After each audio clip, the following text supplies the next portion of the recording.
Have you ever wondered what's really happening in the Gaza conflict? The Gaza conflict, a long-standing issue that has been brewing for decades, continues to make headlines. This conflict between Israel and Gaza has resulted in the loss of countless lives and widespread destruction. It's a complex issue, rooted in historical, political, and religious disputes that have only worsened over time. The strife revolves around the sharp contrast in perspectives. On one side, we have Israel led by Prime Minister Benjamin Netanyahu, focused on ensuring the security of their nation. They are firm in their stance, adamant on maintaining control in Gaza for the safety of their people.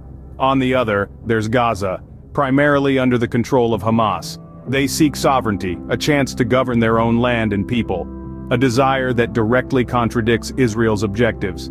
In the midst of this, there's a third party, the United States and its president, Joe Biden.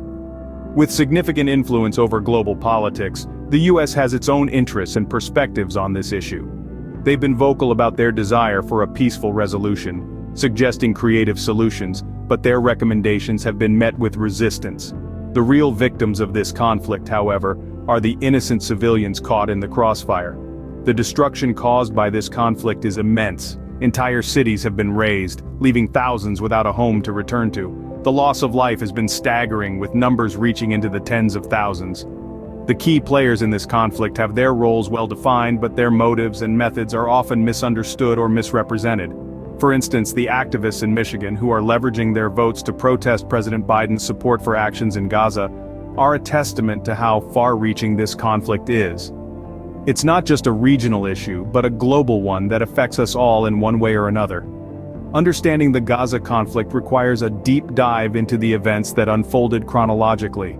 Through this, we can hope to grasp the magnitude of this situation and the potential paths to resolution. So, what exactly happened in Gaza?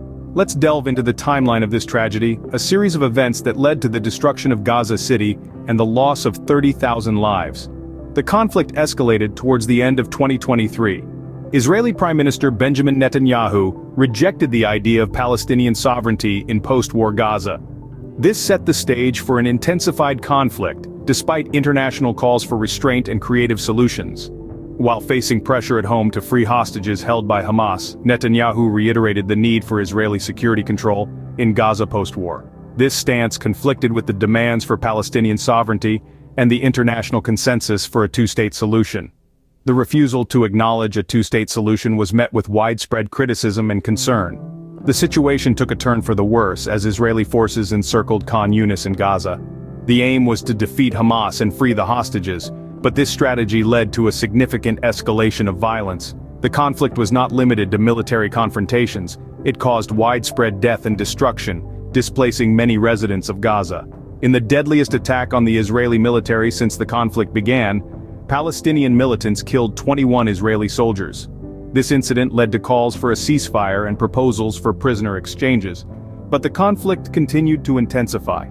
Despite mounting international pressure to scale back the offensive and work towards a Palestinian state, the Israeli government, led by Prime Minister Netanyahu, remained focused on expanding operations. These events paint a grim picture, but they are merely the tip of the iceberg. But what does this conflict mean for the people of Gaza? Beyond the political chessboard, there are real lives at stake. The civilians of Gaza are the ones who bear the brunt of this ongoing conflict. Imagine for a moment living in a constant state of fear, where the threat of destruction lingers like an unshakable shadow.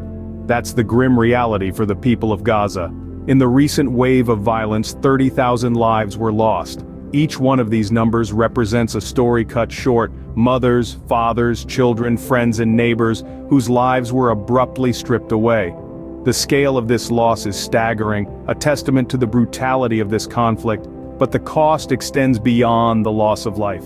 The infrastructure of Gaza is in shreds. Schools, hospitals and homes have been reduced to rubble, leaving a trail of destruction that will take years, if not decades, to rebuild. The displacement of people is another crisis altogether. Thousands of families have been forced to abandon the remnants of their homes, seeking refuge in overcrowded shelters, living in conditions that are far from ideal. The humanitarian crisis is another facet of this grim reality. With limited access to food, water and healthcare, the people of Gaza are in desperate need of international aid. The world watches as Gaza grapples with a crisis of unimaginable proportions. International involvement has been a vital part of this narrative. Countries worldwide have expressed their concern, putting pressure on Israel to scale back the offensive. But the question remains, when will the words translate into action? When will the world move beyond expressions of concern and take concrete steps to ensure the protection of innocent lives? The human cost of the conflict is immense and continues to rise with each passing day. The plight of the people of Gaza serves as a stark reminder of the urgent need for resolution. As we continue to discuss and dissect this conflict, let's not forget the human faces behind the numbers, because ultimately it's their lives that hang in the balance. So, where does this leave us? Our journey through the unseen conflict, the timeline of tragedy, and the devastating human cost brings us to the crux of the matter, the unresolved issue. The situation on the ground is far from settled. Gaza remains a city torn apart by conflict, with the question of Palestinian sovereignty still hanging in the balance. Israeli Prime Minister Benjamin Netanyahu's stance against Palestinian sovereignty in post-war Gaza clashes with the aspirations of the Palestinian people and the international community's calls for a two-state solution. This resistance forms a significant roadblock on the path to peace. The United States, a key player in the region, has its own challenges to face. President Biden's administration has been criticized for its response to the conflict, particularly concerning its policy towards Israel and Gaza. A group of activists in Michigan, for example, has been urging voters to voice their protest against Biden's stance by selecting uncommitted in the upcoming primary. The conflict has also had regional implications, with tensions escalating in Lebanon and Yemen, and attacks on US and Israeli targets by Iranian-backed groups. This further complicates the path to resolution and peace. As we continue to monitor the situation, one thing is clear: the Gaza conflict remains a complex issue with no easy solutions in sight.